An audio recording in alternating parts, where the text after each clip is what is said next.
suatu saat pindah ke sana boleh nggak? Biar aku sambil Boleh mas. Bateraiku kayaknya Iya. baterai handphone sih mau sekarang. Boleh mas. Aku tadi. Waalaikumsalam. Aman.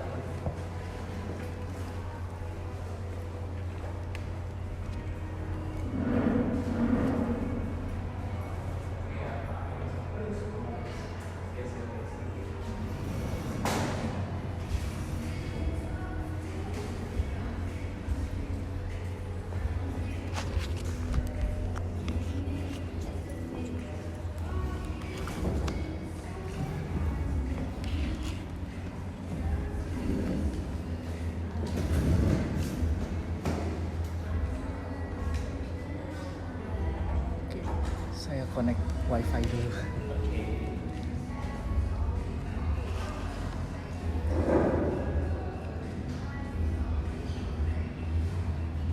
Berarti Mas Fajar sudah berapa lama Mas di Keraton?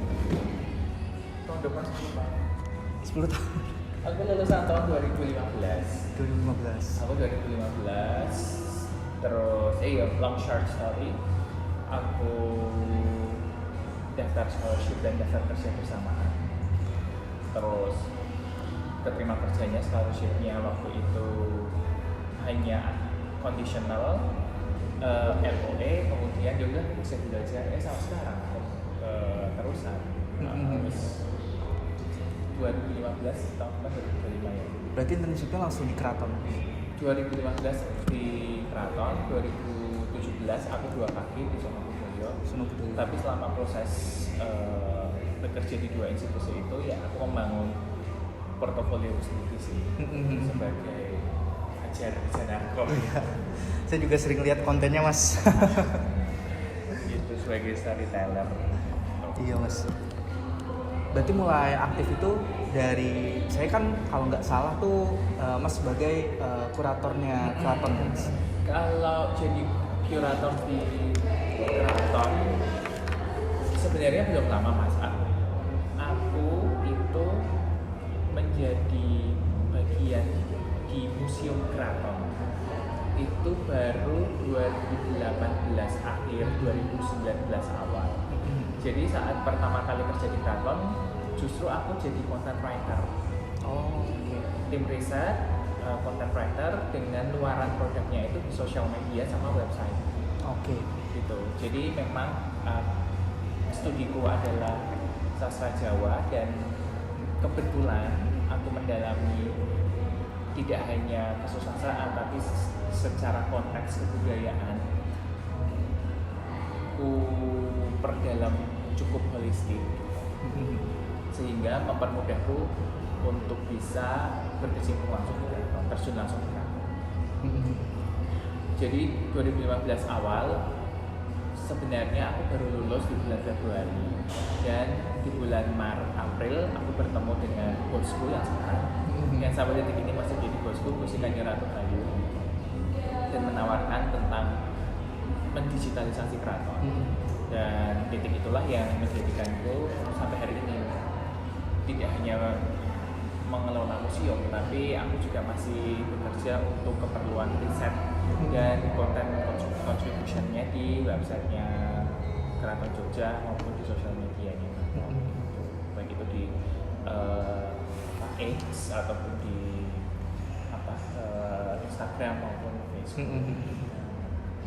Nah, kalau balik lagi pada satu titik turning point menjadi bagian dari museum itu 2018 akhir, 1 tahun setelah aku menjadi bagian dari Museum Sonobudoyo, yang notabene di sana aku menjadi kurator manuskrip karena basicku adalah sastra Jawa. Jadi researchku tentang manuskrip, kemudian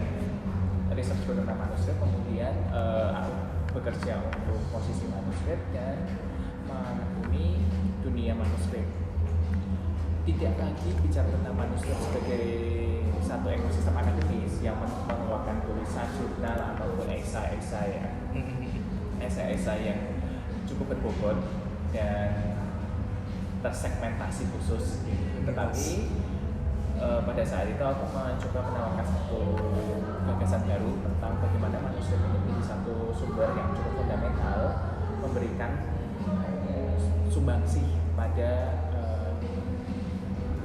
pameran-pameran yang ada di Museum Sorobudur. Nah 1 tahun itu aku berproses sampai titik dimana adiknya dari Gusti Hayu, DKR Hayu yang bernama DKR Bendoro pada saat itu memberi sebuah kepercayaan di mana 2018 akhir sudah terdengar akan ada repatriasi manuskrip dari British. Jadi saat itu British Library bekerja sama dengan Yayasan Logia mendigitalisasi 75 manuskrip yang teridentifikasi merupakan manuskrip-manuskripnya keraton. Saat itu tenaga ahli untuk identifikasi manuskrip itu adalah Suwargi atau almarhum Pak Riklan. Nanti panjenengan bisa browsing. Nah, 75 manuskrip itulah yang kemudian data 75 manuskrip itulah yang kemudian diserahkan pada keraton dan yang keraton mencoba untuk merayakan kembalinya 75 manuskrip tersebut dalam bentuk digital. Dari situ aku diminta untuk mengkurasi pameran manuskrip. Itu sebenarnya sempat masuk di berita ini juga ya Mas. Saya sempat baca-baca ada yang tentang British. Oh ada iya. Nah, upaya untuk merayakan kembalinya 75 manuskrip itu disambut baik dengan berbagai agenda besar. Satu pameran, yang kedua simposium, atau sebaliknya satu simposium yang kedua pameran. Sekaligus merayakan 30 tahun Sri Sultan Hamengkubuwono X, Sultan yang saat ini bertahta, itu juga bertahta. Dia sih merayakan 30 tahun Sultan habis 10 cuma bertahta waktu itu. Jadi itu titik dimana aku mulai membantu keraton di sektor museum dan pariwisata itu sih. Nah sampai hari ini akhirnya kerja-kerjaku bersama tim besar, bukan aku prok ya, bersama tim yang hari ini mendukung di Departemen Museum itu mampu melahirkan sebuah tawaran-tawaran baru terkait dengan museum di keraton. Seperti Taman Sari, Kegiatan dengan berbagai pameran dan aktivasi ruang publik maupun program publiknya, kemudian Bangunan Roto atau Museum Kereta yang ditata kembali sehingga mampu menjadi salah satu museum dengan segmentasi anak-anak, museum for kids gitu, ada kids zone yang memang hari ini sangat berjarak sekali dengan institusi-institusi yang punya label museum ataupun wahana yang memang wahana edukasi yang memang hadir secara langsung di satu lokasi sekaligus. Jadi memang mau tidak mau hari ini kami di keraton harus bekerja keras untuk membaca fenomena-fenomena yang banyak diperlukan oleh masyarakat. Jadi awalnya dari itu 2018, 2019 pameran awal, setelah itu setiap tahunnya akhirnya ada pameran lagi, dan titik dimana kami mencoba untuk membangun satu jenama branding tentang keraton sebagai institusi yang inklusif. Ya, salah satunya lewat museum. Iya. Berarti memang awalnya berarti konfirmasi juga Mas, itu masuknya ke Tepas Tondoyekti dulu ya? Bareng Mas Wiwit kemarin. Karena kalau dari Mas Wiwit kemarin itu kan dari 2014 nih Mas, Tepas Tondoyekti didirikannya. 2000 sebelumnya malah 12 ya? Saat pernikahannya Gusti Hayu. Kalau pernikahannya 2014 kalau tidak salah. Gusti Hayu itu menikah 2012 sama Mas. Oh. Aku masih kuliah kok itu. Oh berarti itu belum masuk ke 2013. Jadi 2012 itu pendirian digitalisasi itu dibuat. Jadi beliau kan menikah di Oktober 2012 itu sudah mulai ada upaya dari beliau untuk mendigitalisasi semua adat istiadat, sehingga beliau menjelang pernikahannya itu mengeluarkan satu website kalau nggak salah, Keraton Wedding. Tapi sekarang udah hilang domainnya itu. Di Keraton Wedding ini yang menceritakan tentang perjalanan pernikahan adat Jawa. Kalau sekarang tuh di dokumentasi ini yang ada di YouTube itu ya Mas? Saya lihat sekarang di YouTube itu, tapi dulu ulasan itu kan belum ada, keraton belum punya kanal, jadi beliau buat sendiri untuk merayakan, untuk memberi kesempatan masyarakat turut merayakan pernikahan ala keraton. Berarti memang awal 2012 itu dari Gusti Hayu sendiri yang merancang membuat Tondoyekti. Betul. Dan tim dari Gusti Hayu pun sampai sampai hari ini di tahun 2012 itu masih ada, masih komit untuk mendukung digitalisasi keraton. Kemarin juga sama Mas Wid obrolan udah tim-tim lama semua sama Mas Fajar juga kemarin katanya. Masih ya kami yang dulu yang lama juga masih di satu tim gitu di sana. Benar. Berarti kemarin itu mau konfirmasi juga Mas, saya kan sebetulnya sempat tanya ke Mas Wiwit soal ini selama pengembangannya itu ada pakai semacam pihak ketiga gitu Mas, semacam IO atau mungkin ada pihak-pihak lain yang dilibatkan, karena itu juga yang jadi diskusi saya sama dosen saya waktu itu Mas.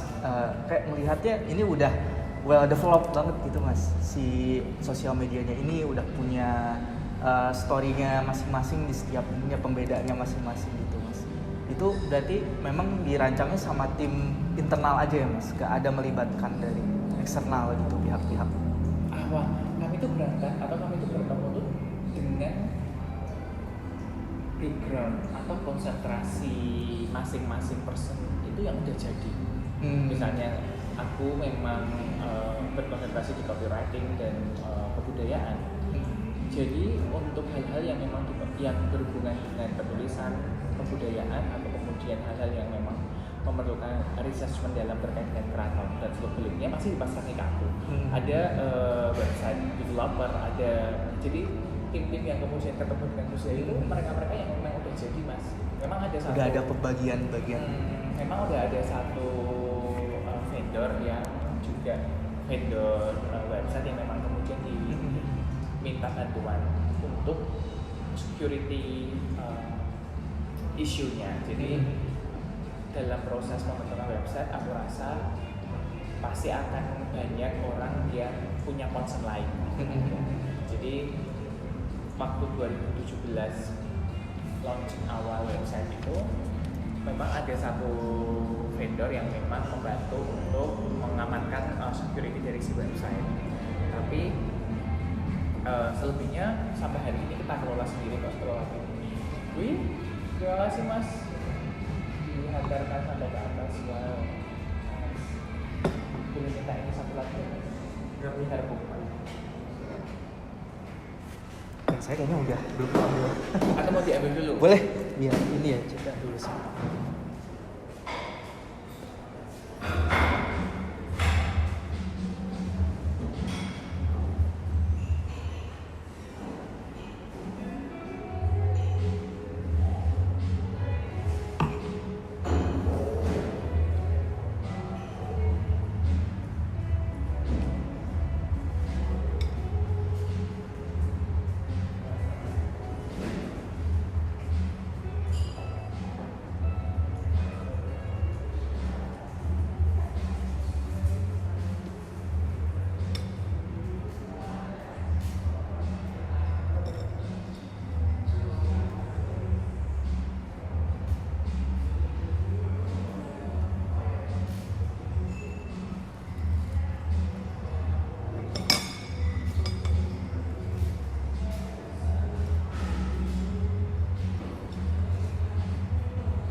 Loh, belum jadi? Belum Mas. Oh? Maaf ini Mas. Oke. Sambil ini aja Mas, santai aja. Tadi berarti sampai website ya Mas, tahun 2017.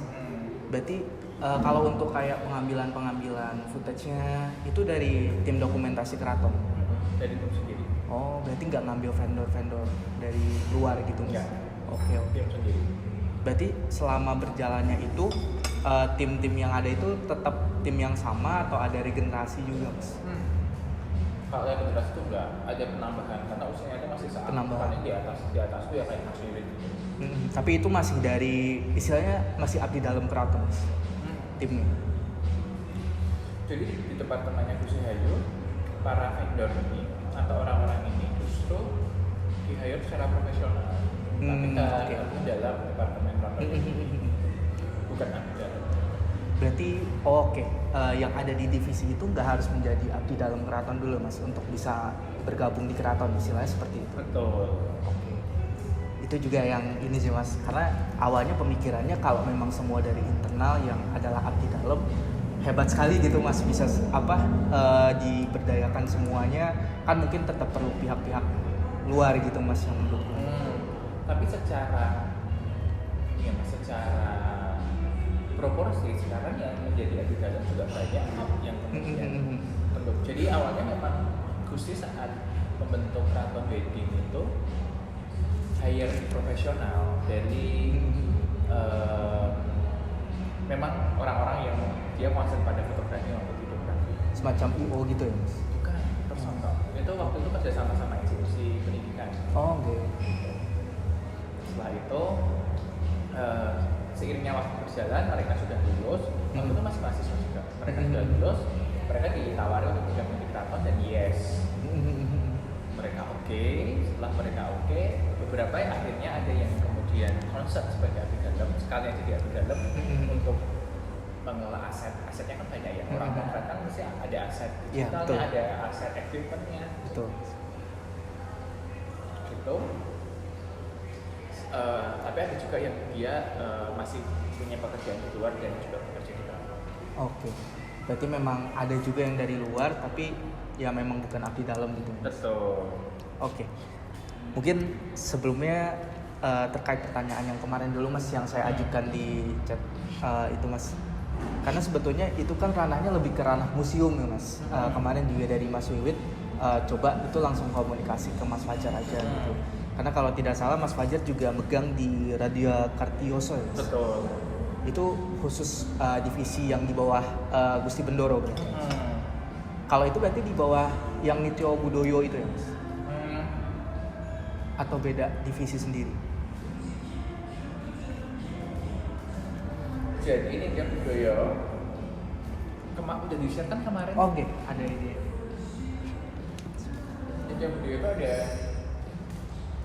Nyajian budaya itu sebagai satu departemen besar yang dia membawahi departemen kecil kayak Video Pandowo, kemudian Puro Yokoro, Radio Kartioso, sama Puro Rakso.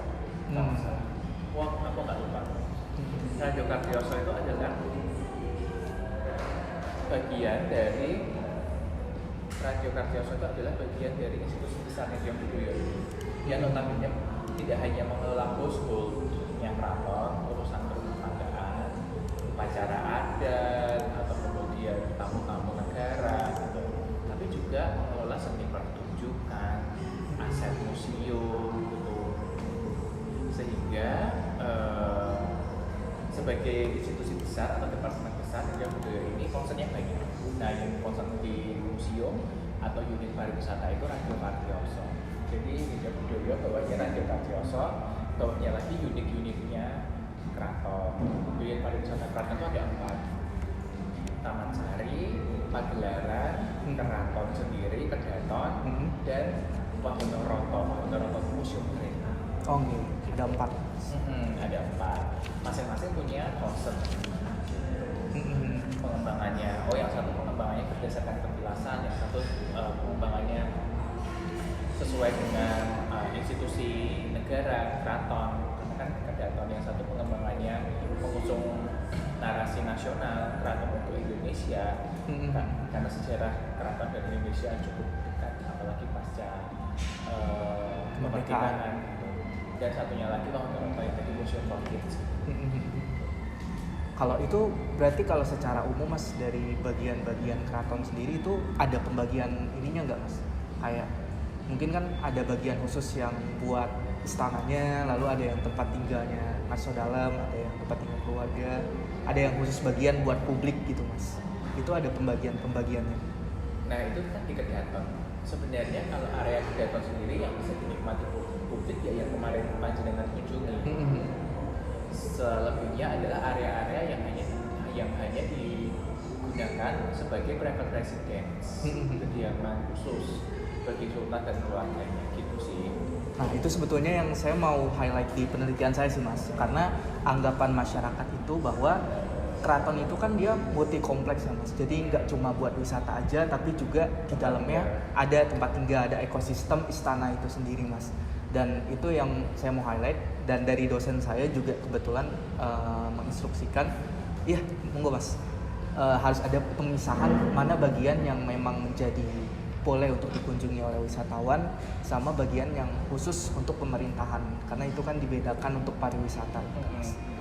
Berarti kalau yang dikategorikan untuk wisata itu yang bagian 4 tadi Mas, atau ada ini? 4 tadi digunakan oleh wisata yang sebenarnya menjadi bagian dari wisata dan tempat tinggal itu unit kedaton. Oh, berarti dari 4 itu yang kedaton itu di dalam. Oke.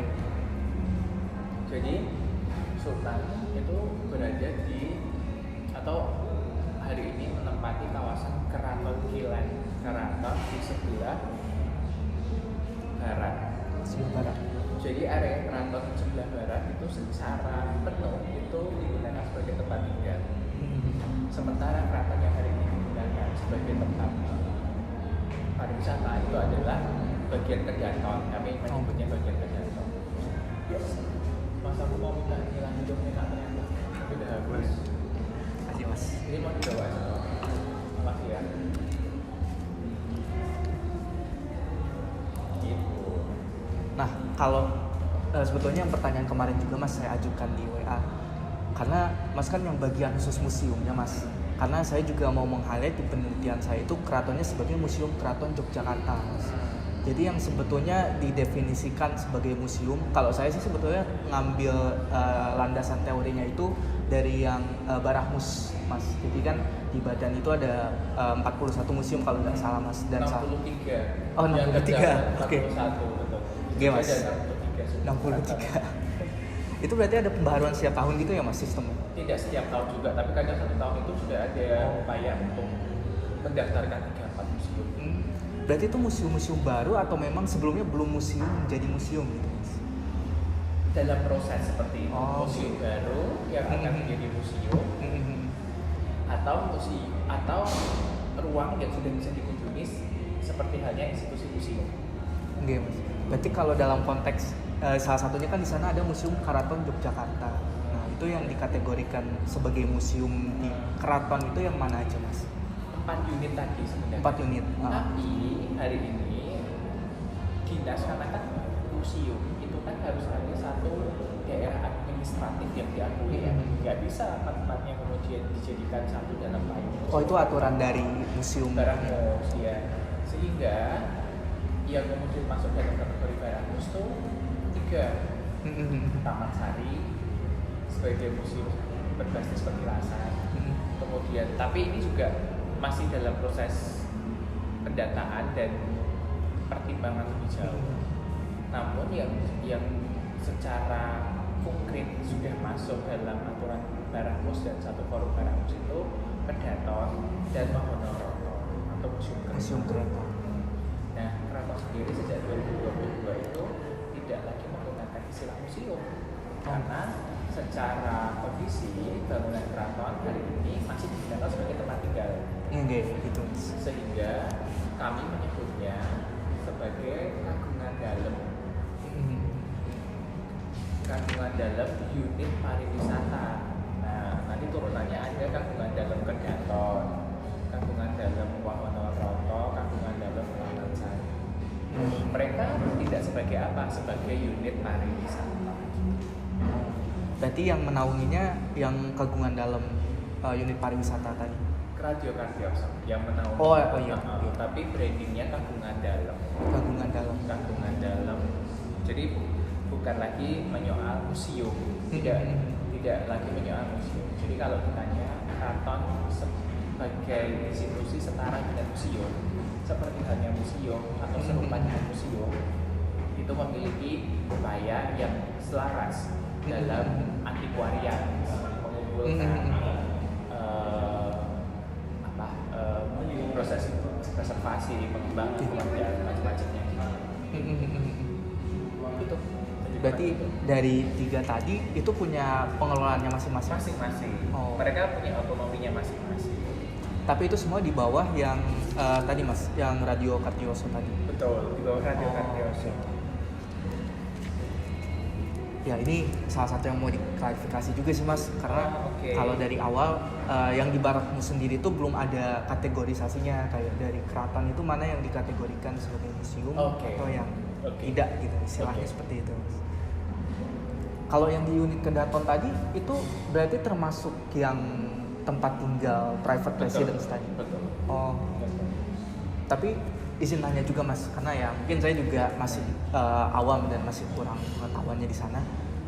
Sebetulnya kan di dalamnya ada tempat tinggal tadi itu bisa dikategorikan sebagai museum juga Mas. Sebenarnya tidak, karena sesungguhnya bangunan Kedaton sendiri itu kan tempat tinggal seutuhnya. Iya. Gitu. Sampai di tahun 1960, 1 Oktober 1960 atau 69, saya nggak lupa.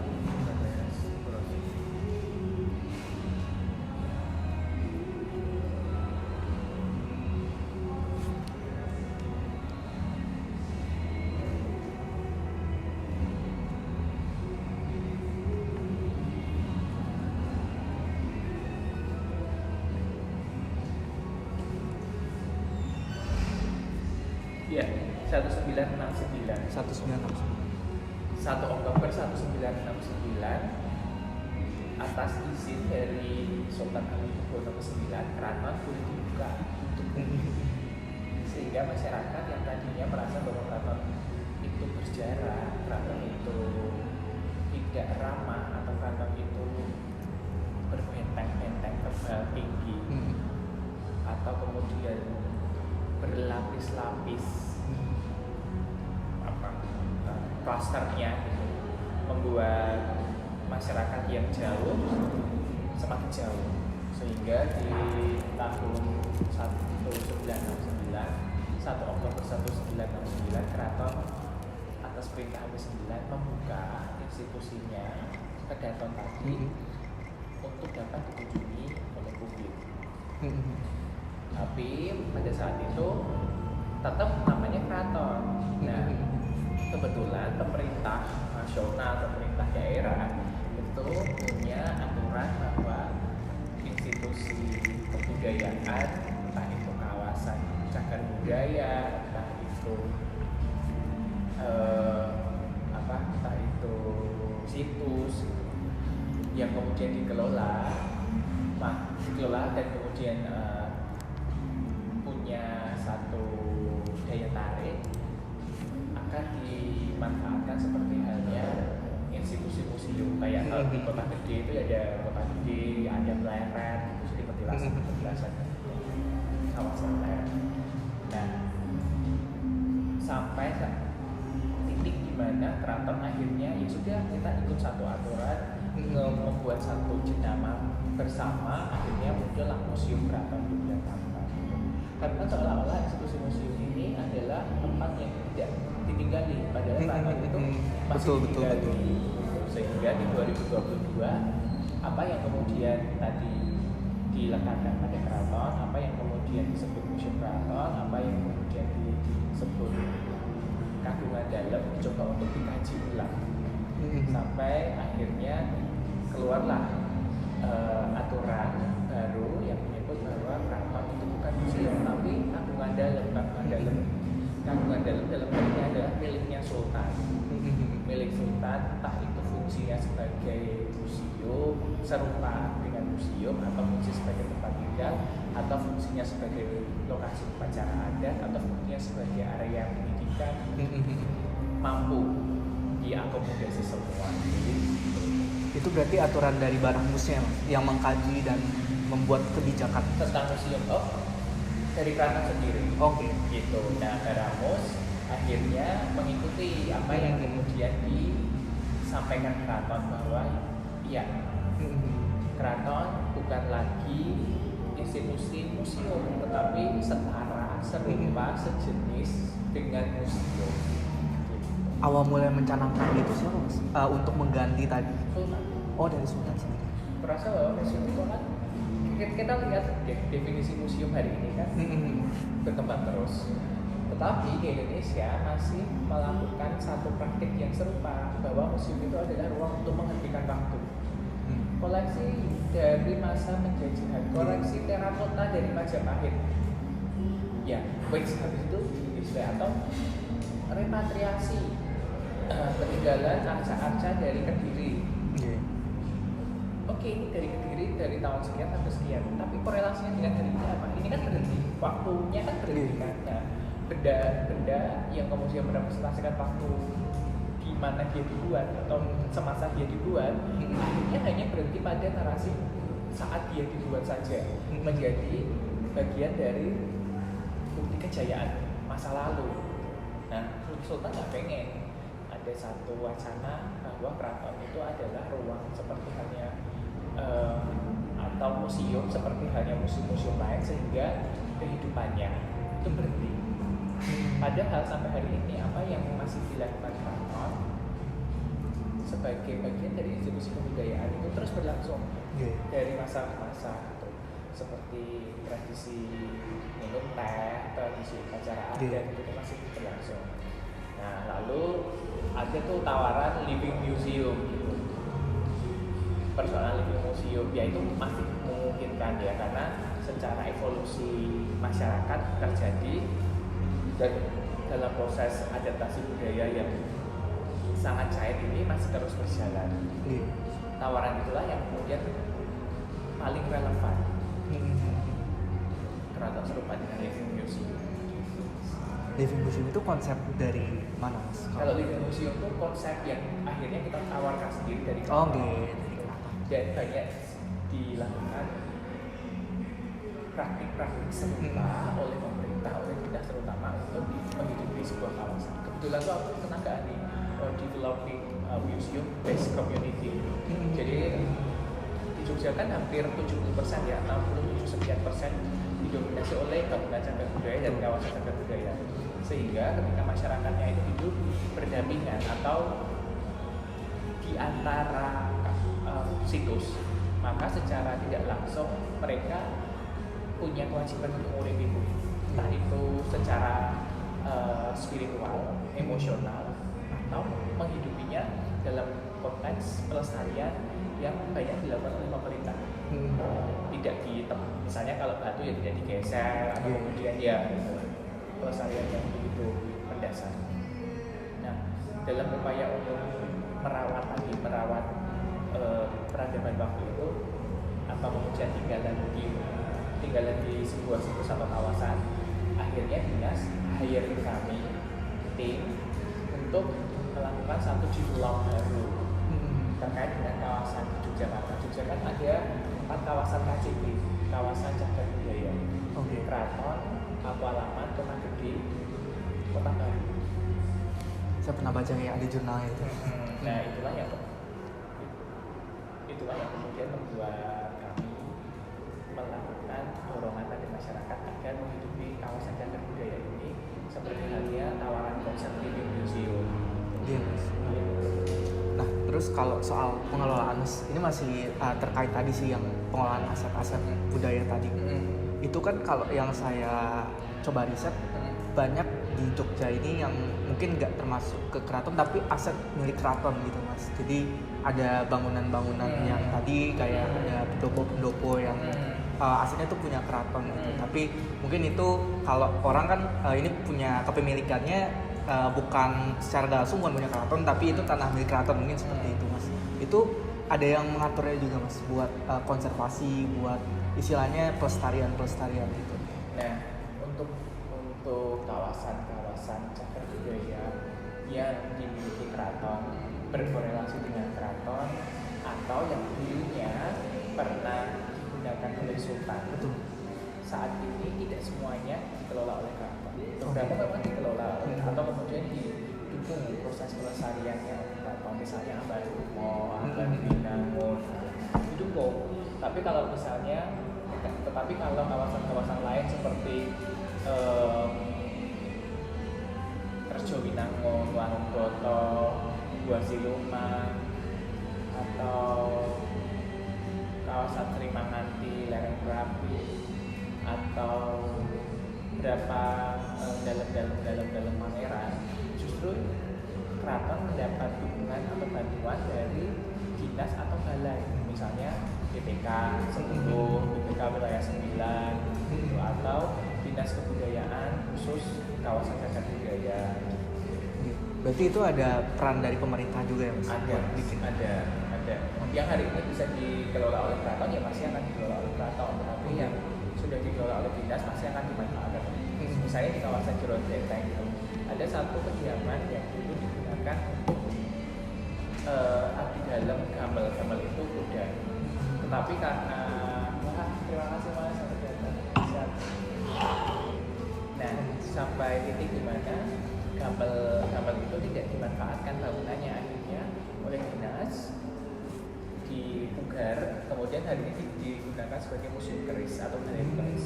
Iya. Atas izin keraton. Ya keraton sebagai pemilik utamanya masih akan memberikan izin itu sih. Jadi kurang jelas. Lalu kalau bahas museum lagi Mas, pengelolaannya, ini sebetulnya sempat diskusi saya sama dosen saya juga Mas, masalah biaya pengelolaan. Karena kan dari Jogja sendiri ada DAK ya Mas, dana istimewa ya. DAK juga dapat sih, tapi dana juga dapat. Oh iya, ada dua itu ya Mas berarti. Nah, tapi secara pengelolaannya itu murni menggunakan dana itu atau ada, karena kan itu ada tersangkut paut sama pemerintah juga ya, sama mungkin ada dinas pariwisata, ada yang menaungi yang lainnya bertanggung jawab di situ Mas. Iya, betul. Itu kalau ada gambarannya seperti apa Mas mekanismenya? Ini sependek yang aku tahu ya Mas. Tapi kalau masalah pengelolaan keuangan itu bukan kapasitas Jawa. Tapi sependek yang aku tahu, dana-dana yang berhubungan dengan pelestarian di tempatnya, pelestarian bangunan cagar budaya, situs atau kawasan, itu pasti akan ditempuh atau kemudian akan dialokasikan oleh dana keistimewaan, dana istimewa itu. Karena apa? Karena salah satu komponen dari undang-undang keistimewaan adalah perawatan kawasan cagar budaya, bangunan cagar budaya itu Mas, termasuk di keraton. Tetapi kalau pengelolaan agenda event, pameran itu baik keraton sendiri, dana keraton sendiri. Oh, oke. Jadi dalam produksi pameran itu memang ada beberapa dukungan dana tapi tidak besar, lebih besar lagi dana yang memang dikeluarkan oleh keraton sendiri. Karena dalam kita tidak menutup mata bahwa dalam satu catatan kunjungan di Yogyakarta, keraton itu kayak menjadi daya tarik sehingga pengunjung dari visitors dari luar kota pasti punya kecenderungan ketika ke Jogja akan ke keraton, menyaksikan keraton. Nah itulah yang membuat kunjungan keraton itu selalu rising up gitu terus. Dibilang dulu. Iya Mas.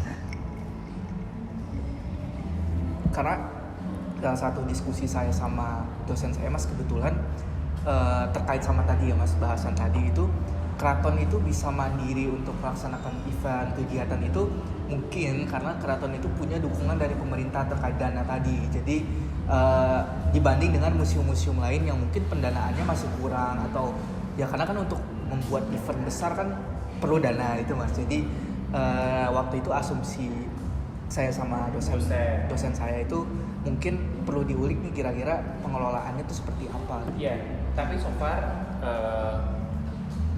kalau di persentase ya Mas 60-40 dana isu mungkin sekitar nggak sampai 40%, kebanyakan dana isu soalnya dibagi-bagi banyak Mas. Sebenarnya masing-masing museum di Jogja itu mereka juga mendapat dana keistimewaan. Oke.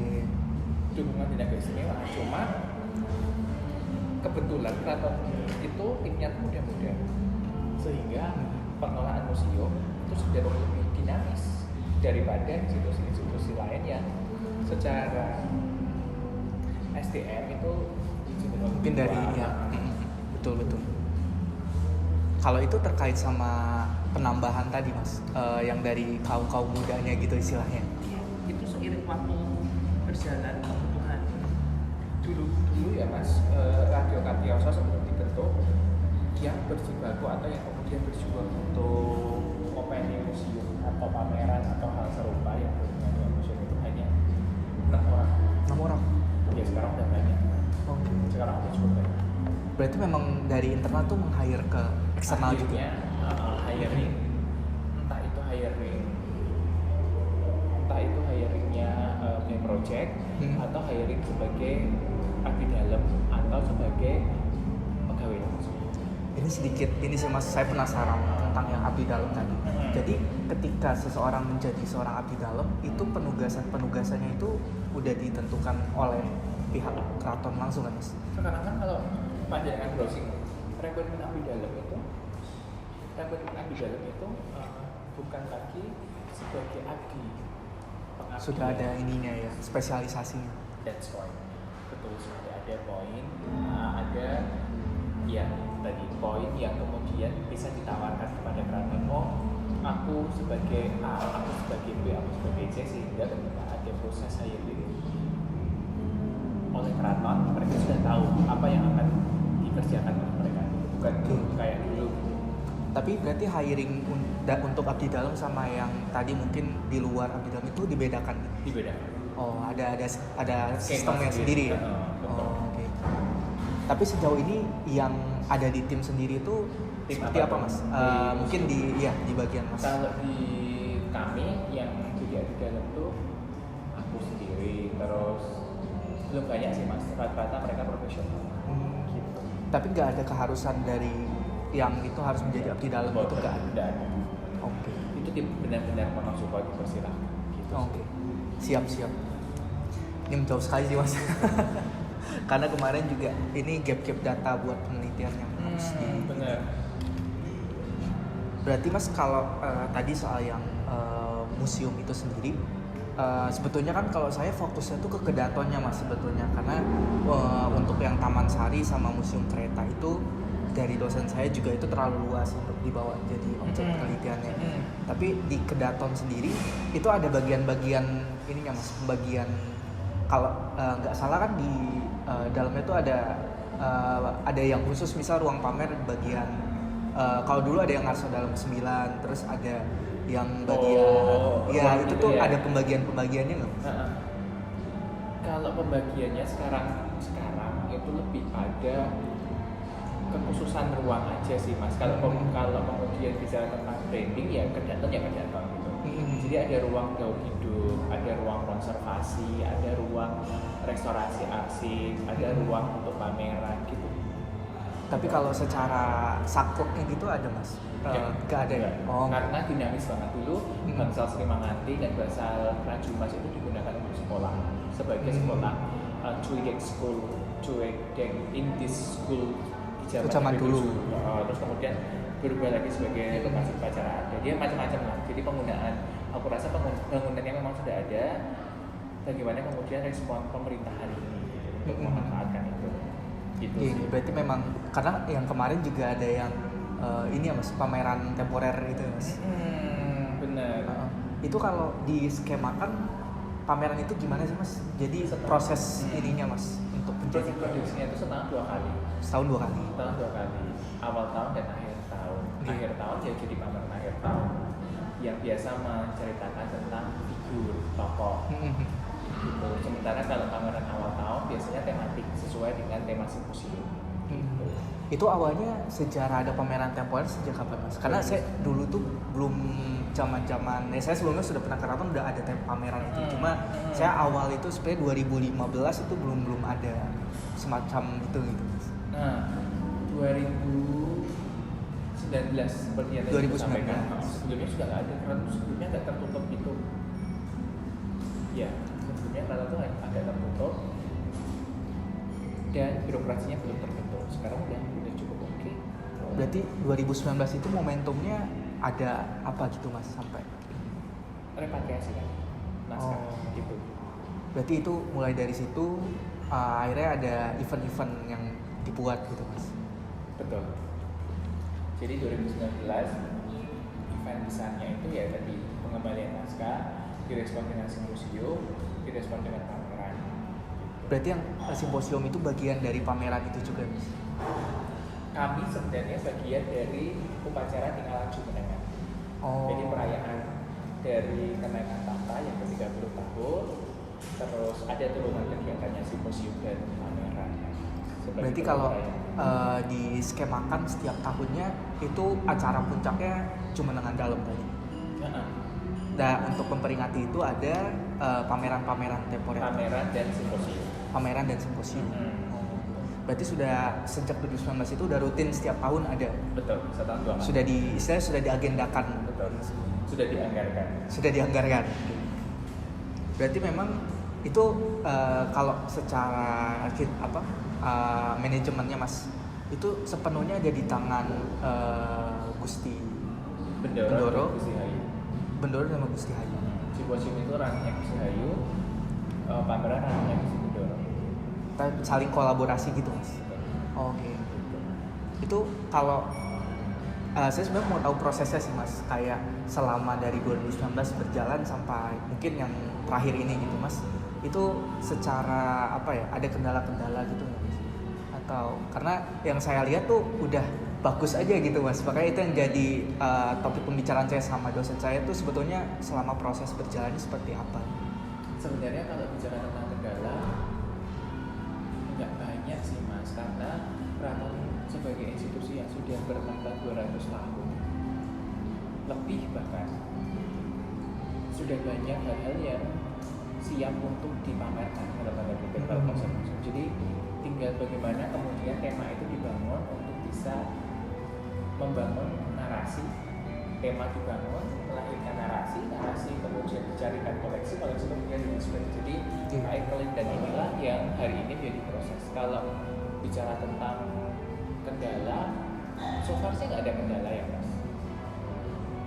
Kalau kami kekurangan orang dalam riset, kami akan hire orang. Kalau kami kekurangan koleksi, kami membuat instalasi itu.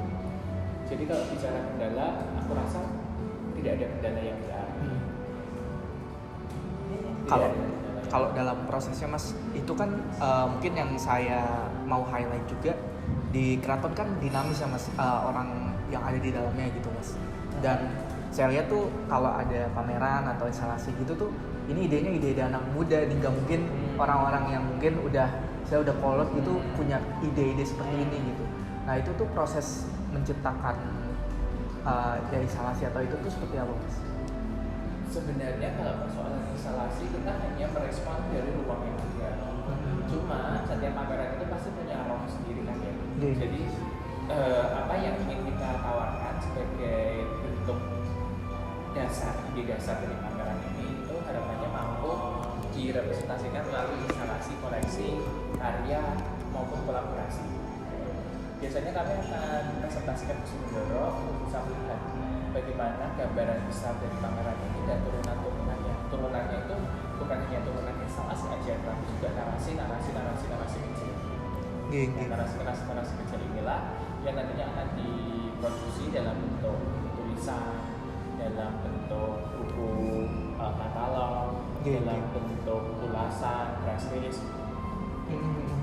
Karena kemarin juga saya kan ke yang pameran Parawaiswari itu secara sistematikanya tuh bagus gitu konsepnya Mas. Saya lihat juga dari awal masuk itu udah ada perjalanannya gitu, dari storytellingnya di situ udah menurut saya dibanding, karena saya kan riset ke beberapa museum juga Mas sebelum pemilihan topik keraton itu yang sudah istilahnya mandiri punya menjalankan konsepnya tuh tidak banyak gitu, salah satunya di keraton ini gitu Mas. Yes. Ya memang karena kami sudah terpresenting setiap tahun itu ada 2 pameran, jadi kayak itu sudah settle. Itu proses planningnya berapa lama sih Mas sampai jadi pameran? Lebih kurang sih 6 bulan ya Mas. 6 bulan.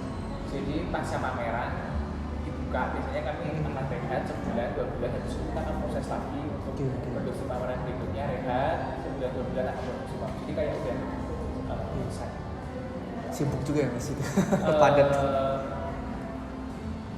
Efisien aku rasa ya. Kalau sibuk sih enggak, karena kalau kita kekurangan tim ya kita akan bicara bahwa kita di sisi ini kita kurang tim.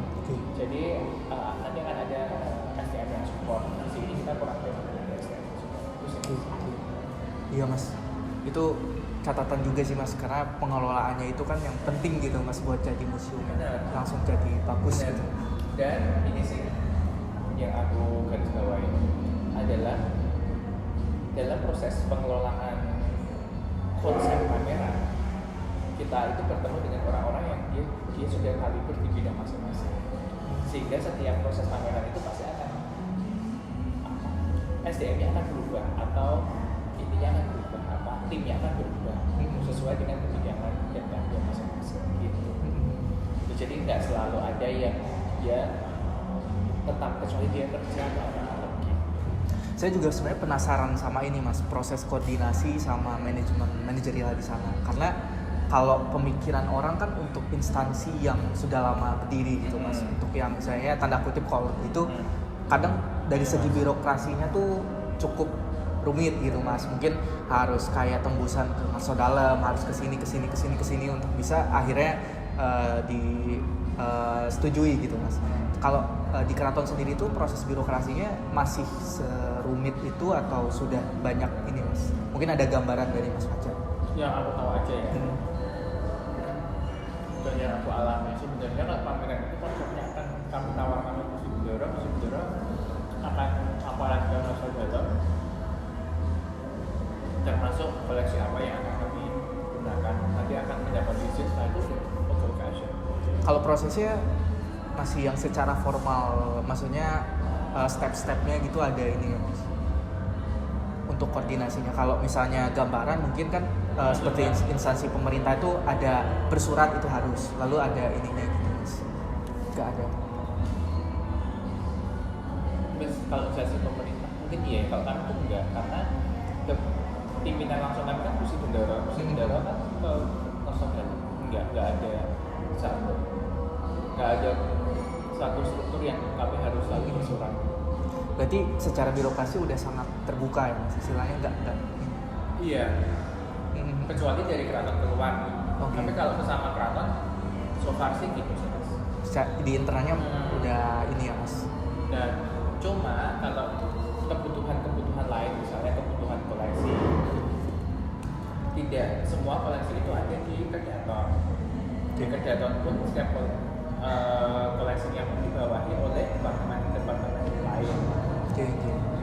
Misalnya manuskrip itu dibawahi oleh Widya Budaya, perpustakaannya keraton. Tekstil itu dibawahi oleh Griga Margowo. Sehingga ketika kami membutuhkan koleksi dari mereka, kita juga akan mengajukan surat pemerintah sekaligus mendata. Karena apa? Karena koleksi di keraton sebagai living museum still use. Jadi mereka masih menggunakan itu. Kalau di Widya Budaya ya masih menggunakan untuk pocopan, di Griga Margowo tekstilnya masih digunakan untuk tari. Jadi mereka juga punya catatan bahwa koleksiku 9, asetku 9 aset ini satunya dipinjam pameran, tinggal 8, maka nggak bisa pakai aset yang ini. Iya itu sih yang saya juga tertariknya buat di keraton tuh masih sangat dinamisnya itu, karena masih ada yang digunakan istilahnya private property gitu untuk ini. Cenderung masih digunakan semua koleksinya tuh Mas. Sehingga ketika kami mendisplay ada satu masa di mana koleksi itu harus diambil. Not to under construction, it's only for bahwa itu koleksi sebagai heirloom misalkan digunakan sebagai upacara adat, terutama upacara adat. Iya. Kadang kita harus dipersiapkan this collection maintains, conservation atau under construction atau apa gitu. Ya di keraton dia diambil untuk upacara adat gitu memang. Kalau museum biasa kan ya udah disimpan aja, mungkin ya buat yang tadi. Juga rumah tangga kok. Keraton sebagai rumah. Gitu. Iya, itu yang unik sih Mas. Gitu jadi kayak ya. Tapi kalau untuk koleksi istilahnya pameran tetapnya tuh masih ada Mas? Atau sekarang semua beralih ke temporer aja Mas? Pameran tetapnya ada. Kemarin sempat masuk ke ruang gaul hidup nggak? Itu yang bagian upacara pernikahan. Oke, yang di belakang ya Mas? Itu tuh dulunya museum batik bukan sih? Dulu museum batik. Oke. Itu perubahan-perubahan itu gimana sih Mas? Cerita ininya? Bangunannya direnovasi, terus ditata ulang. Udah gitu aja. Intinya sebenarnya adalah upaya untuk merenovasi kembali bangunan, bukan merenovasi apa itu? Merehabilitasi bangunan di keraton agar bangunan itu masih memiliki usia yang cukup panjang. Dan dalam upaya rehabilitasi itu pun kita juga ngecek dulu digunakan sebagai museum batik. Kita lihat apakah masih layak koleksinya, apakah desainnya masih oke, apakah cukup representatif jadi research gitu. Akhirnya saat diskusi dengan Gusti mendorong, terus oke, kita mulai dengan daur hidup. Itu tema daur hidup sendiri mampu akomodasi banyak hal, ya upacara, ya tekstil, ya perhiasan. Nah, dan memulai dengan acara pernikahan. Nah, kemarin di museum itu daur hidup itu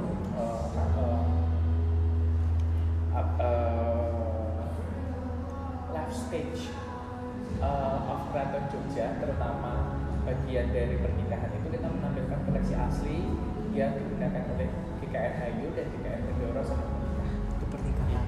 Nah, setelah itu 3 tahun ke depan akan kita ubah kelahiran gitu. Jadi di situ pengen ruangan itu tuh secara dinamis akan berubah sehingga orang kalau ke keraton itu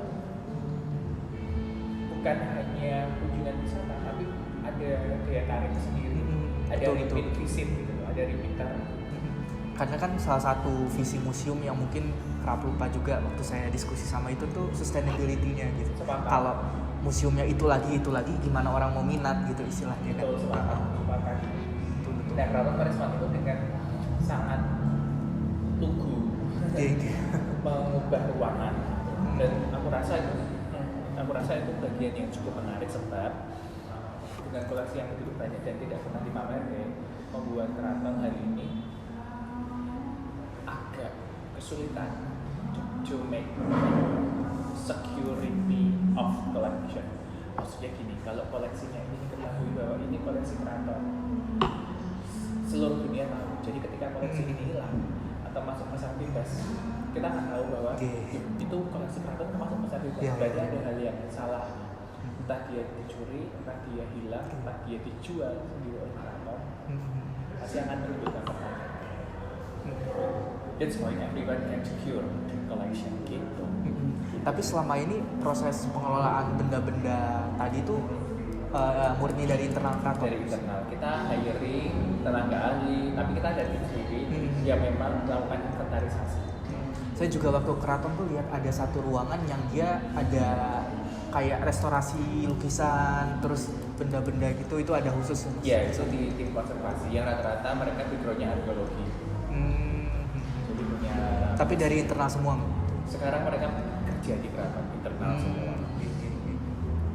Iya, tapi sempat ada ini mas, kayak maksudnya intervensi pihak luar, karena kan kalau mungkin museum-museum besar itu mereka kayak hire dari orang-orang luar buat tadi restorasi atau mungkin ada kayak untuk khusus buat koleksi-koleksi yang ada di museumnya itu. Kalau di keraton ada seperti itu. Mungkin kami nyebutnya bukan intervensi ya mas. Jadi kita pernah mendatangkan tenaga ahli dari luar, namanya Michaela Assembly. Michaela Assembly ini dia orang Itali yang konservasi lukisannya Raden Saleh. Oh, saya pernah baca ini ya mas. Apakah hanya konservasi lukisan Raden Saleh? No. Tetapi Michaela juga mengajarkan konservasi teknik, sistem, dan hal-hal yang cukup rumit itu pada orang-orang keraton. Dengan kata lain, hari ini ketika keraton hiring orang luar, kita justru tidak diintervensi, tetapi kita sedang membeli kail. Kail inilah yang nantinya akan dimanfaatkan kembali oleh keraton untuk mengelola koleksi masing-masing. Jadi tidak selalu bergantung pada orang asing. Jadi di situ ada proses transfer knowledge juga ya, ada capacity building-nya gitu. Lebih ke transfer knowledge. Transfer knowledge.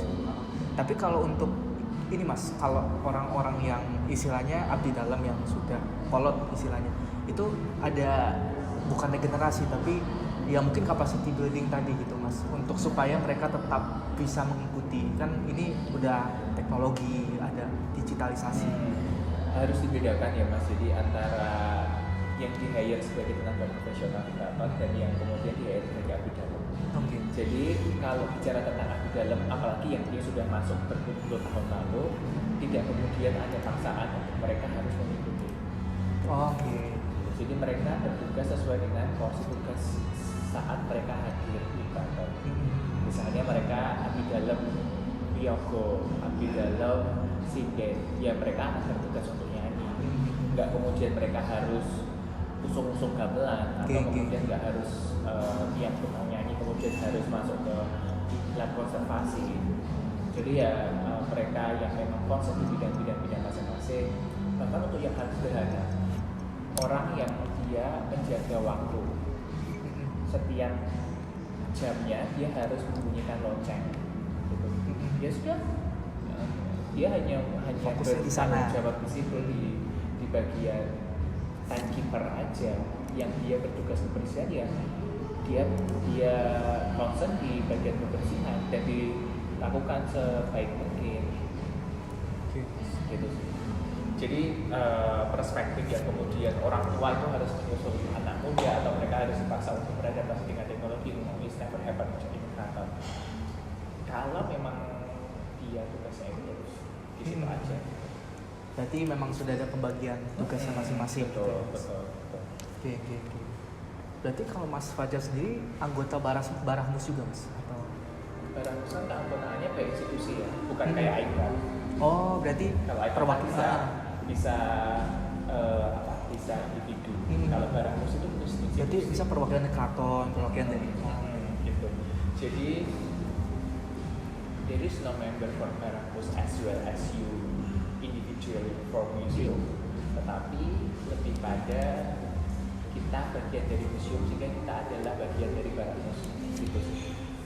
Barahmus museum ya kita bagian di sini. Kalau ICOM itu kan ICOM ada ICOM per individu, ICOM per distribution tulisannya tuh.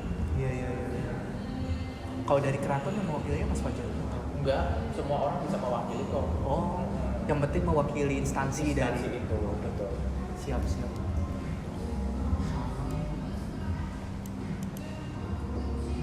Nah, mungkin masuk ke yang list kemarin lagi Mas, pertanyaannya. Kalau dari keraton sendiri itu pernah ada survei internal nggak sih Mas dari keraton yang menilai minat kunjungan ke keraton gitu Mas? Mungkin ke audiens atau ya pengunjung keraton. Pernah apa tuh? Minat kunjungan sih. Jadi sebetulnya kalau dilihat ini Mas, yang penelitian saya itu kan bagaimana dengan adanya sosial media, mungkin fokusnya sosial media ini bisa menarik kunjungan gitu. Atau mungkin dari keraton pernah ini Mas ada pameran temporer tadi, terus kira-kira feedback dari pengunjungnya gitu Mas, itu pernah ada survei seperti itu gitu Mas? Kalau survei secara langsung belum pernah ya Mas. Tapi yang pernah kami ketahui itu surveinya lebih pada pengetahuan masyarakat terhadap unit pariwisatanya keraton gitu sih. Kalau itu bentuknya seperti apa Mas? Mulai dari survei acak, jadi pengunjung acak gitu, interview, sampai terakhir itu aku yang ketahui itu sudah buku, tapi itu bukan di bagian kami, jadi aku Oke. Tapi itu datanya bisa di ini nggak sih Mas? Maksudnya dinas kayaknya yang punya nih Mas. Oh, dari dinas tuh dinas. sering melakukan survei kayak gitu. Gini. Soalnya ya itu sih Mas, kalau kira-kira dengan adanya keraton yang sekarang itu bagaimana minat kunjungan dari para wisatawan ini gitu Mas, bisa mempengaruhi. Itu bisa berarti aksesnya langsung ke dinas gitu ya, buat ini. Oke. Karena sebetulnya di data yang kemarin saya kirim Mas di lampiran itu, saya kan ada data tentang kunjungan Mas, tapi itu dari pihak ketiga, dari dinas juga, dari dinas pariwisata sama dari pusat studi pariwisata UGM kalau nggak salah Mas.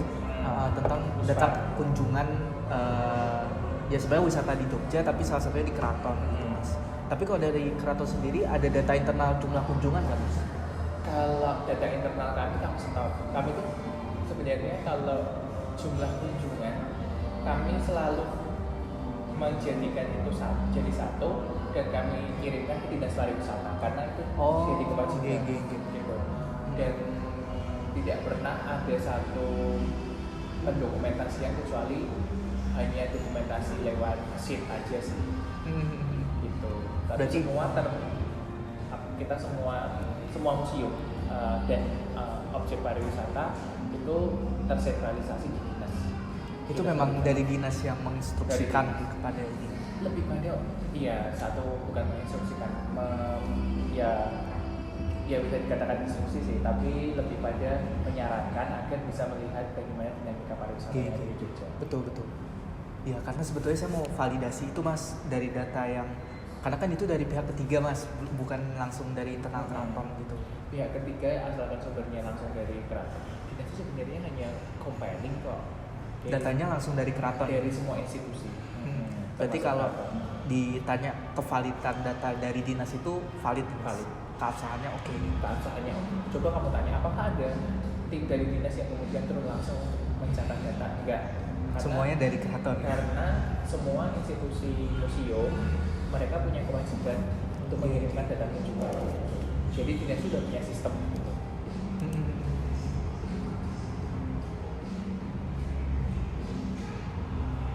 Kalau Mas Fajar punya ini gak mas? Mungkin kontak atau channel ke dinas pariwisata? Siapa ya? Dulu itu kepala dinas ya, tapi sekarang udah pensiun ya. Mungkin yang bisa ditanya-tanya aja sih mas terkait validasi data itu.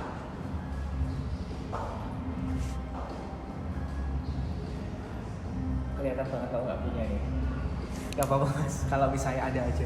Karena sebetulnya ya itu sih mas, saya kalau misalnya langsung kan lebih enak gitu. Kalau takutnya lama di birokrasi aja gitu mas. Soalnya kalau dinas kan mungkin agak lebih ini dari keraton gitu mas. Mana ya? Nggak ada ya mas. Kalau itu kan semua kunjungan, semua toolnya itu dinas pariwisata provinsi. Dan kami itu karena kami kebiasaan itu kontak langsung kepalanya dan kepalanya langsung mas nanti langsung dihubungi sama ini ya. Jadi aku nggak punya yang engage langsung gitu. Coba nanti aku carikan ya, tapi aku nggak bisa jadi. Iya, nggak apa-apa mas. Kalau ini, saya juga ya kalau ada bantuan mohon bantuan gitu. Iya. Soalnya ini mas, saya kalau di data yang saya compile itu kan grafiknya seperti ini mas. Semoga kelihatan. Jadi ini dari tahun 2019 sampai 2023 tahun lalu. Nah itu setelah saya compile itu justru kenaikan signifikannya di tahun 2023 dari 2022 ke 2023. Kalau nggak salah itu kenaikannya sampai 203%. Betul, itu hampir ya 2 kali lipat lebih lah mas. Nah itu sebetulnya saya mau validasi juga mas. Ada momentum apa di situ? Pameran. Benar-benar pameran akhir tahun dan agenda pendukung sporting event yang kami wujudkan dalam ruang publik atau program publik membuat mereka itu selalu antusias. Satu, yang kedua karena pembukaan pameran sendiri itu paling enggak tuh akan menyedot sekitar 1.000 orang dalam satu kali waktu. Belum lagi kalau ada pembukaan yang beruntun. Misalnya pertunjukan wayang orang 4 hari, asumsinya ya sekitar 3.500 itu pasti ada. Itu hanya 4 hari. Di malam harinya.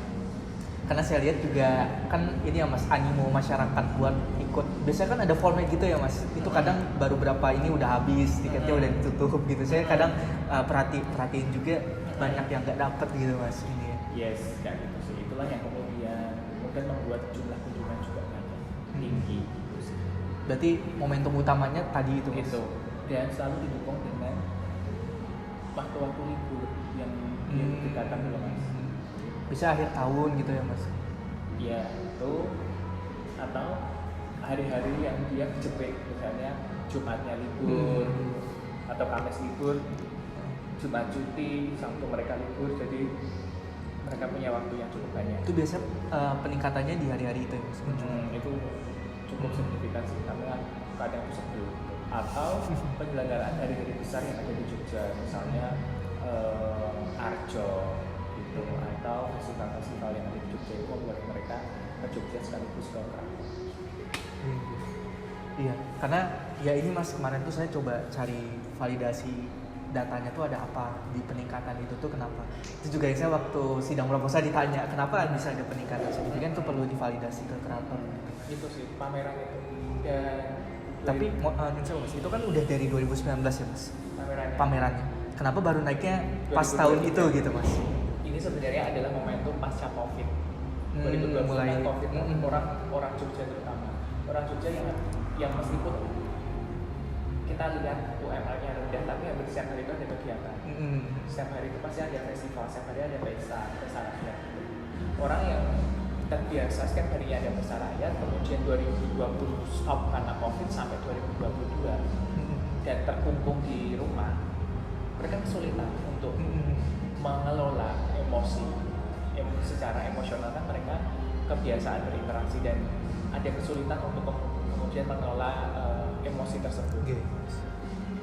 Sehingga ketika 2023 sudah mulai membaik dan normal lagi, kenormalan baru membuat setiap agenda-agenda kunjungan di keraton, agenda-agenda yang ada di Jogja termasuk pameran di keraton atau kemudian festival-festival masyarakat atau sporting eventnya keraton pasti akan selalu didatangi oleh mereka-mereka yang haus akan kegiatan ini. Iya. Karena ya ini juga yang di highlight waktu itu Mas, kenaikannya kok bisa naik banget gitu Mas.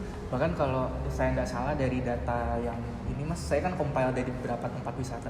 Keraton tuh salah satu yang paling tinggi ya, ini Mas, wisata di Jogja. Makanya saya juga ambil objeknya langsung keraton gitu Mas, karena daya tariknya juga kan pasti udah ini Mas, validasinya udah oke. Itu Mas. Terus ini Mas, saya kemarin tuh lupa tanya ke Mas Wiwit terkait di media sosial juga sih Mas, pertanyaannya itu kalau misalnya saya kan tadi lihat juga Mas ada yang live report story gitu Mas di Instagram Keraton Jogja event gitu Mas. Itu ada tim khusus ini ya Mas, yang misalnya buat live report, yang menangani harian-harian gitu Mas. Sebentar Mas. Iya Mas.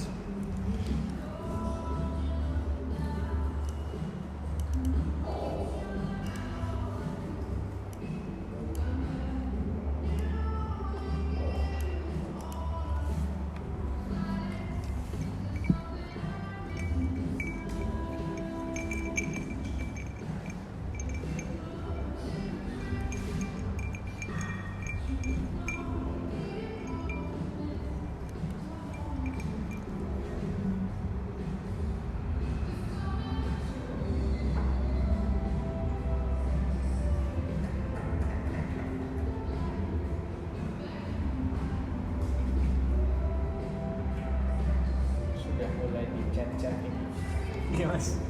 Nanti kalau ini bilang aja Mas biar saya percepat juga.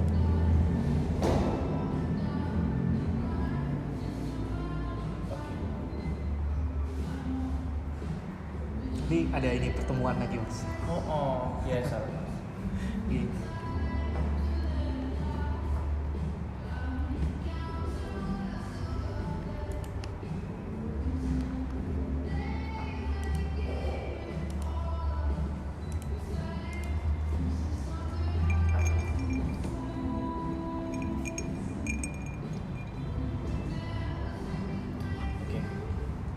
Lanjut Mas. Oke, siap Mas. Non sewu ya Mas. Tadi tuh ini Mas terkait pengelolaan admin sih sebenarnya kemarin saya lupa tanya ke Mas Pet. Jadi kan kemarin itu dikasih tahunya tuh gak ada tim khusus di keraton gitu. Jadi kebanyakan kerjanya kayak WFH gitu Mas. Itu tapi saya lihat biasanya tuh tiap ada event kayak tadi ada yang wisata Sri Manganti itu ada yang live report story gitu kan Mas. Itu dari tim ini juga Mas yang mengelola. Sebenarnya live reportnya itu dari abdi dalam. Jadi kalau tim sosial medianya keraton itu tidak selalu terpusat di Tonda Yogi sebenarnya Mas. Ada yang tim pariwisata, ada yang tim seni pertunjukan, ada yang tim Tonda Yogi. Makanya itu ada pembagiannya. Dan yang membawa Keraton Jogja dan yang membawa Keraton Jogja dan event itu teman-teman dari pariwisata dan seni pertunjukan. Dari Widodo Margowo. Sementara kalau Tonda Yogi yang mengelola akun Keraton Jogja. Berarti istilahnya mereka jadi admin juga Mas, megang akun. Buat live report tadi gitu. Buat live report atau buat upload yang sifatnya itu non tematik. Non tematik itu yang di luar konten utama. Di luar konten utama. Oke. Berarti memang ada ini ya dari khusus dari apa kerjasama sama tim-tim di luar Tondoyekti tadi. Betul. Oke. Ya karena saya kalau tiap lihat ya kemarin juga waktu hari Selasa itu kan ada live report mas, saya juga nonton yang di Srimanganti gitu. Cuma orang yang mana gitu yang live report, saya kan coba cari juga. Abdi Dalam. Itu dari Abdi Dalam. Siap. Terus berkaitan pameran lagi mas.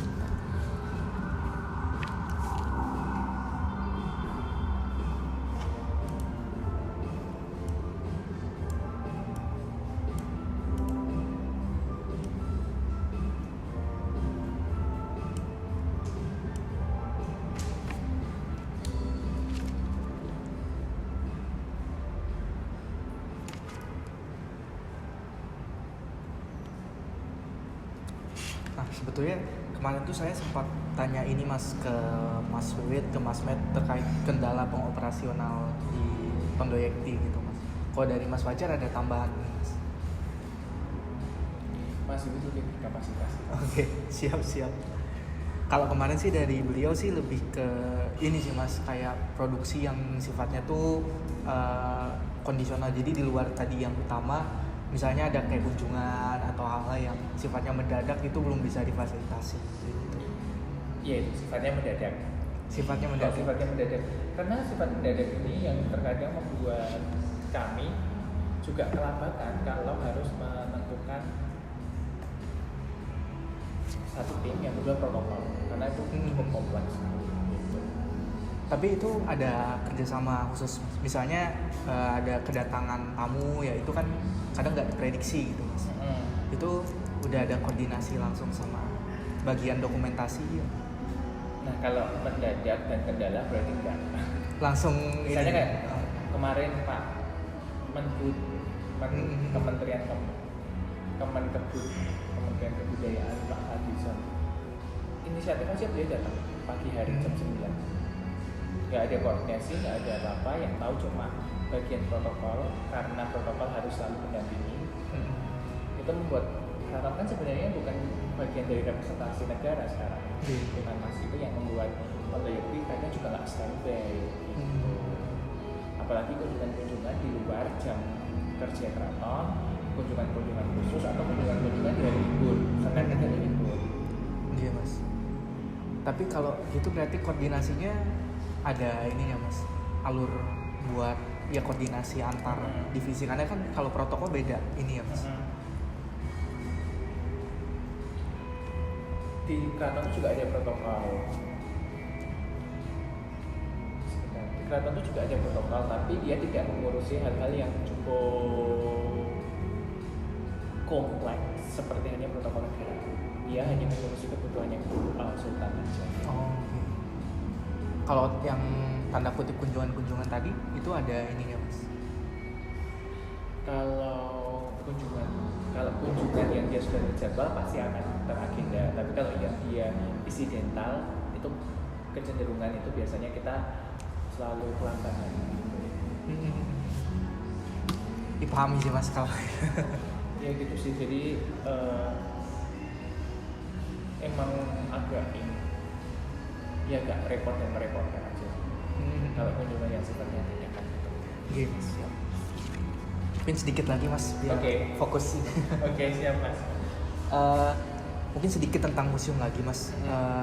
Sebenarnya tadi udah sangat menjawab mas terkait yang bagaimana pengelolaan proses manajemen museum itu. Cuma ini mas, secara aset museum itu sendiri mas, kan kebanyakan sekarang ini sifatnya temporer ini ya mas, pameran-pameran temporer. Itu kalau misalnya ditanya dari kuantiti asetnya mas, itu bakal tetap mencukupi nggak mas untuk sustain? Jadi pameran ini dilaksanain tapi aset keratonnya ada atau enggak gitu mas ke depannya? Seperti yang aku sampaikan tadi, kalau kita nggak ada koleksinya atau koleksinya dilarang keluar atau koleksinya itu pusaka, pasti kita akan membuat entah retro, entah instalasi. Jadi kalau kemudian ditanya apakah ini akan sustain atau tidak sustain, apakah ini kemudian kehabisan ide atau tidak, atau kalau kita kekurangan bahan ya kita bisa buat instalasi. Berarti selalu ada, idenya selalu ada gitu ya mas? Kurang lebih gitu. Jadi aman sih mas. Siap.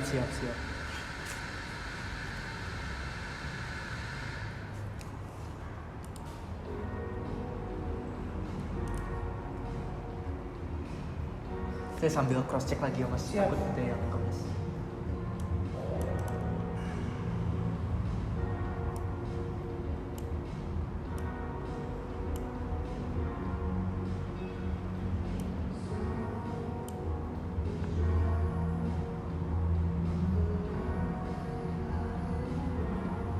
Oh ini satu mas, kemarin itu saya lupa tanya ke Mas Matt terkait insight sosial media mas, insight atau traffic itu ada gambaran datanya nggak mas? Kayak mungkin postingan apa yang menarik banyak atensi dari publik atau mungkin kayak gitu-gitu datanya ada? Coba di scrolling di Instagram karena setiap tahunnya ada reportnya itu kok. Oh ada report, Ada reportnya postingan di sosial report. media. Itu setiap apa mas? Setiap tahun. Setiap tahun berarti. Jadi kayak most apa ya? Most interact dengan kan ada ya, aku nggak lupa ya. Itu soalnya yang buat bukan aku ya, bukan kebidanganku memang, tetapi aku supplying data. Jadi misalnya yang dia paling diminati, itu postingan yang paling diminati, most like gitu, atau most engage gitu. Nah itu ada reportnya. Postingannya dalam bentuk feeds. Feed Instagram. Bulan apa mas yang terakhir di? Biasanya selalu akhir tahun. Berarti Desember tahun lalu ya mas? Desember tahun lalu. Okay. Dan akan diposting lagi Desember tahun ini pasti. Oh, saya baru tahu tuh mas infonya. Saya soalnya mungkin belum scroll sejauh itu ya mas. Buat sampai ini. bawah ya. Soalnya saking banyaknya tuh mas report ini itu. Iya. Itu berarti ada kategori ininya mas tadi ya? Iya ada kategorinya. Oh ya biar kita Boleh mas.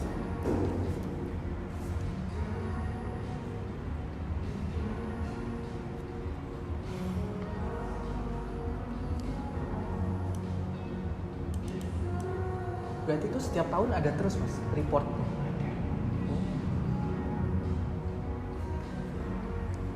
Gak salah saya waktu diskusi sama dosen pembimbing memang sudah ini sudah firm iya. Gak banyak gitu biasanya karena kan fokusnya sosial media mas. Biasanya akun sosial media museum-museum tuh masih ya birokratis aja gitu mas, diplomatis postingannya. Ada mas. Kalau keraton tuh istilah saya tuh udah organik gitu mas. Kadang postingannya udah punya story-nya gitu. Gak cuma hard selling gitu, dia lebih ada soft selling-nya. Awal tahunnya ada 2023. Oh 2020 terakhir 2022. Soalnya ada isu perapian feed. Kalau dilihat kan feednya keraton itu kan sekarang mulai mulai dikondisikan. Oh sebelum itu masih belum ini ya? Sebelum itu kan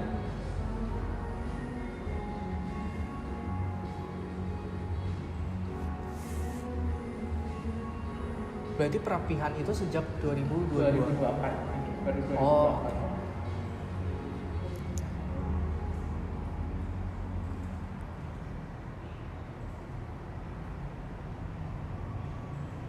Coba nanti di scroll ke bawah nih. Oke mas, siap.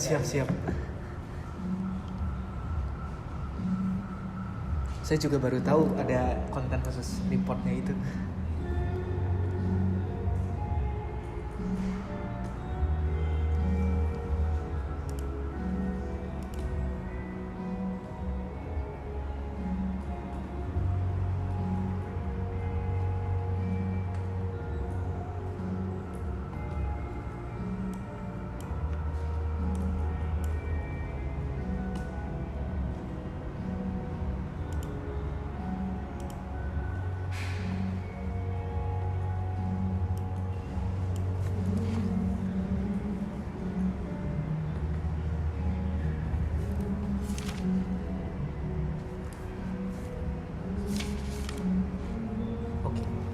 Sebetulnya udah cukup semua sih mas untuk data-datanya. Paling terakhir mas, sebelumnya saya juga kemarin nanya ke Mas Matt, ke Mas Wiwit terkait harapan mas. Jadi bagaimana Ini sebenarnya pertanyaan klise mas, cuma karena di penelitian ini kan salah satu harapannya bagaimana masukan-masukan dari narasumber dari pihak internal untuk bisa dijadikan ya nanti diolahlah sama saya mas di ranah akademisnya bagaimana rekomendasi dan sarannya gitu mas. Masukan dari narasumber, harapan dari narasumber terkait dengan keraton atau terkait dengan Kalau kemarin Mas Wiwit itu dari segi sosial medianya, gimana pengembangan kedepannya dari tadi mungkin kendala-kendalanya jadi terus ya sebab visi-visi buat Mas Wiwit itu kemarin notesnya adalah pengen jadiin yang visi itu sih Mas buat jadi online museum, jadi gimana memfasilitasi kebutuhan dari audiensnya gitu Mas. Dari sosial media keraton ini mungkin dari Mas Fajar ada masukan juga. Kalau aku sih saat ini salah satu checklist itu sudah cukup terpenuhi ya, menjadikan keraton sebagai institusi inklusif. Gitu. Dan kalau besok, kalau kemudian apa yang aku kerjakan lebih jauhnya adalah menjadikan keraton sebagai rumah. Aku tuh lagi punya ide untuk membuat satu program namanya Bapak Museum. Kalau ibu kan dia providing something ya, kalau bapak kan harapannya itu secara gender itu menaungi, leading gitu. Bapak Museum ini adalah program di mana museum-museum besar seperti Keraton, Candipuro, Banyuwangi itu mampu menjadi bapak bagi museum-museum kecil. Dengan kata lain, Keraton mampu memberikan kebermanfaatan secara konkret, apapun bentuknya nanti, tapi kebermanfaatan secara konkret itu sih. Jadi harapan kedepannya adalah mampu menjadikan Keraton sebagai institusi besar yang memberi kebermanfaatan konkret bagi institusi-institusi selaras serupa di jejaringnya. Kalau inklusi hari ini aku sudah bisa melihat bahwa orang sudah tidak lagi enggan, ragu, takut untuk masuk ke keraton. Tapi bagaimana keraton itu juga punya dampak, bukan selalu memberi. Kalau dampak, mungkin nggak ingin memberi apa ya, tapi harus selalu punya dampak yang itu diinisiasi dari keraton sendiri. Ya, program Bapak Museum tapi ya. Tapi yang saya lihat kan sekarang dari penghagengnya juga udah sangat terbuka ya mas, perubahan-perubahannya udah sangat disupport gitu dibanding ya mungkin dulu-dulu gitu. Pasti bisa nih mas. Amin. Iya mas. Oke, ada lagi mas tambahannya? Udah cukup. Tadi udah berat ya mas. Itu sih, itu ide dan cita-cita ke depan. Oke mas. Oke, berarti sudah semua. Aman ya mas? Iya. Saya stop recordnya dulu mas. Siap. Iya. Matur nuwun ya mas.